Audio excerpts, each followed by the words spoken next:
اعوذ باللہ من الشیطان اللعین الرجیم بسم اللہ الرحمن الرحیم اللہم صلی علی محمد وآل محمد واجل فرجہم اجمعین۔ اذان محترم، اس پروردگار عالم کا، اس پالنے والے کا، اس رب عظیم کا لاکھوں کروڑوں احسان ہے کہ اس نے ہمیں یہ توفیق بخشی کہ ہم اس رمضان جیسے مہینے میں ان کا تذکرہ کر سکیں کہ جن کا ذکر عبادت ہے۔ ذرا محترم، اس پالنے والے نے ہمیں توفیق بخشی کہ ہم اس رمضان کے مہینے میں اس کا ذکر کر سکیں کہ جس کے لیے نبی نے کہا ہے یا علی تمہارا ذکر عبادت ہے، ذکر علی عبادت، علی کا ذکر عبادت ہے۔ حضرات محترم، اس کا احسان کہ اس نے ہمیں اس مہینے میں اس کا ذکر کرنے کی توفیق بخشی کہ جس کو سمجھنا بہت آسان بھی ہے، بہت مشکل بھی۔ ذرا سی توجہ فرمائیں، ذرا تمہیدی جملے ہیں اور انشاءاللہ پھر آگے ہم بڑھیں گے۔ بس ان شروع کے جملوں پہ آپ ذرا غور فرمائیں دوستوں۔ اس کا احسان کہ اس نے ہمیں اس کا ذکر کرنے سے نوازا کہ جس کا ذکر کو یا جس کو سمجھنا بہت آسان بھی ہے، بہت مشکل بھی۔ یعنی توجہ فرمائیں، مشکل اتنا ہے کہ دنیا کے بڑے بڑے امام مر جاتے ہیں۔ امام شافعی جیسا امام اپنے ڈیتھ اسٹیٹمنٹ میں کہتے ہیں کہ میری زندگی گزر گئی لیکن مجھے یہ سمجھ نہ آیا کہ خدا علی ہے یا علی خدا۔ توجہ ہے؟ اور اگر یہ علی سمجھنے پر آئے تو پھر اتنا آسان ہو جاتا ہے کہ گلیوں میں سیاہ لباس پہنے چلتے پھرتے ملنگوں کی سمجھ میں آ جاتا ہے، یہ ہے علی۔ اور آج ہم اسی علی کے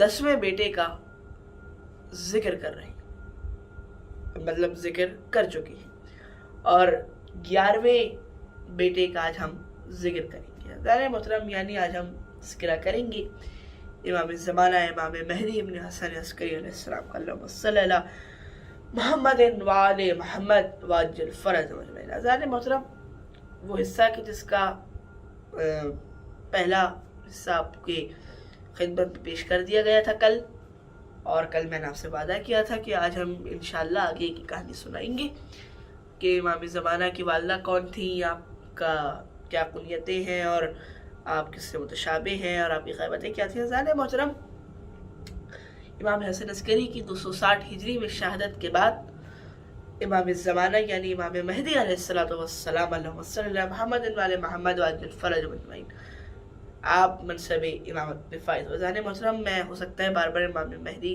کبھی کہوں تو کیونکہ وقت کم ہوتا ہے تو اس لیے میں دل میں درود پڑھ لوں گا، لیکن آپ کے پاس وقت ہوگا یقیناً، تھوڑا بہت آپ درود کے لیے وقت نکال لیجئے گا اور وقت پڑھ لیجئے گا۔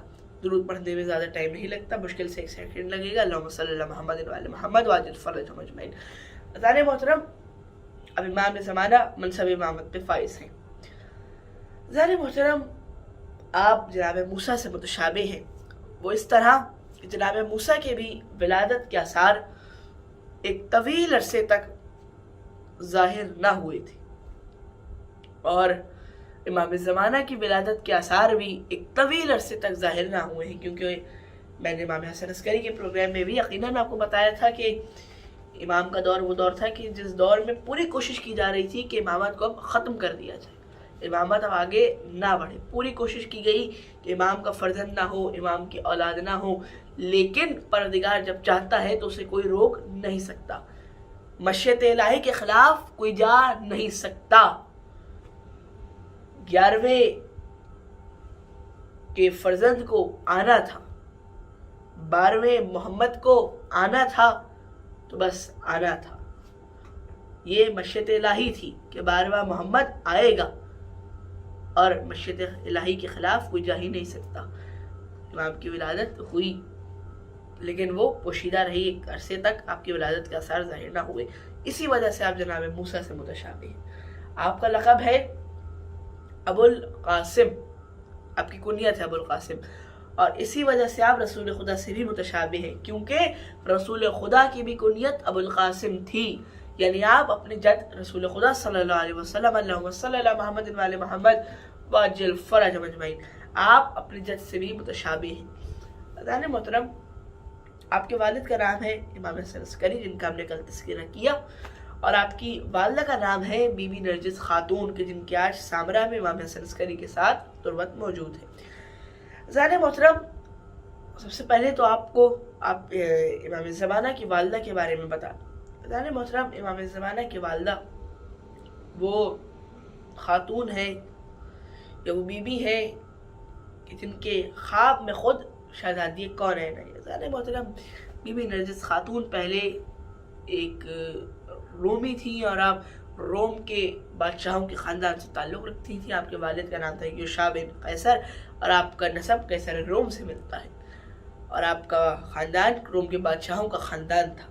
یعنی امام زمانہ دونوں جانب سے آپ دیکھیں کہ آپ والدہ کی جانب سے بھی ایک بلند مقام و درجہ رکھتے ہیں، اور والد کی جانب سے بابا وہ ہیں کہ جو 11ویں محمد ہیں، بابا وہ ہیں کہ جو فرزند رسول ہیں، بابا وہ ہے کہ جو امام وقت ہے، اور والدہ کون ہے؟ والدہ وہ ہے کہ جو دنیاوی اعتبار سے روم کے بادشاہوں کے خاندان سے تعلق رکھتی ہے۔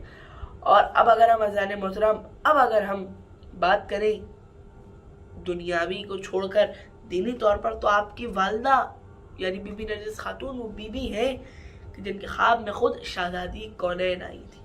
سوچیے، سیدۃ النساء العالمین یعنی بی بی فاطمہ الزہرا سلام اللہ علیہا، اللہم صلی اللہ محمد وعلی محمد وعجل فرجہم اجمعین، آپ کا کیا مقام ہے، آپ کا کیا مرتبہ ہے۔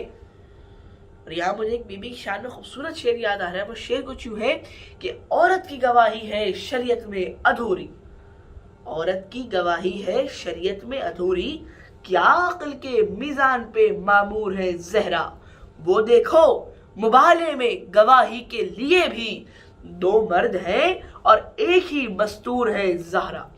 عزیزان محترم، کون زہرا؟ وہ بی بی کے جو طاہرہ ہے، جو راضیہ ہے، جو مرضیہ ہے، جو صدیقہ ہے، جو محدثہ ہے، جو ام ابیہا ہے، جو باپ کی بھی ماں ہے، جو زوجہ علی ہے، جو مادر حسنین ہے، جو کل کے کل ائمہ کی ماں ہے، جو خدیجہ کی بیٹی ہے، اور وہی بی بی خواب میں آ کر اسلام قبول کرنے کی دعوت دے رہی ہے، اور بی بی نے دعوت دی اور آپ نے اسلام قبول کیا، اور بعد میں آپ کا امام حسن عسکری سے ہوا۔ پروردگار عالم نے آپ کو شکم مبارک میں سے امام حسن عسکری کو امام زمانہ کی خوشخبری دی اور امام زمانہ عطا فرمائے۔ عزیزان محترم، امام زمانہ کی والدہ یعنی بی بی نرجس خاتون کی پاکیزگی اور طہارت کی اور فضیلت کی تعریف خود بعض روایات کے مطابق مولا کائنات یعنی امام علی ابن ابی طالب علیہ السلام، اللہم صلی اللہ محمد وعلی محمد وعجل فرجہم اجمعین، آپ بھی تعریف کرتے ہیں۔ سوچیے کیا مقام ہوگا۔ آپ دونوں جانب سے شاہی خاندانوں سے تعلق رکھتے ہیں، والدہ کی جانب سے بھی اور بابا کی جانب سے بھی۔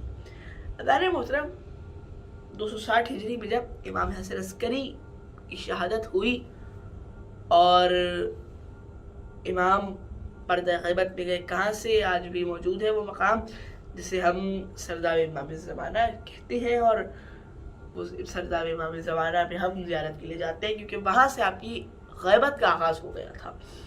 پہلے سوال یہ ہے کہ غیبت کیا ہے؟ میرے بزرگ بے شک مجھ سے بہتر جانتے ہیں، اور ہم نے اپنے بزرگوں سے ہی سب کچھ سیکھا ہے۔ آج ہمارے پاس جو کچھ ہے، ہم بے شک ہمارے بزرگوں نے ہمیں بتایا، آج ہمارے پاس جو علم موجود ہوتا ہے وہ کتابوں کی وجہ سے اور ہمارے بزرگوں کی وجہ سے ہوتا ہے۔ لیکن اپنے بھائیوں کے لیے بتاتا چلوں کہ عزیزان محترم، غیبت یقیناً میں اس طرح تو غیبت کو ڈیفائن کر ہی نہیں سکتا جس طرح میرے بزرگ بتاتے ہیں، لیکن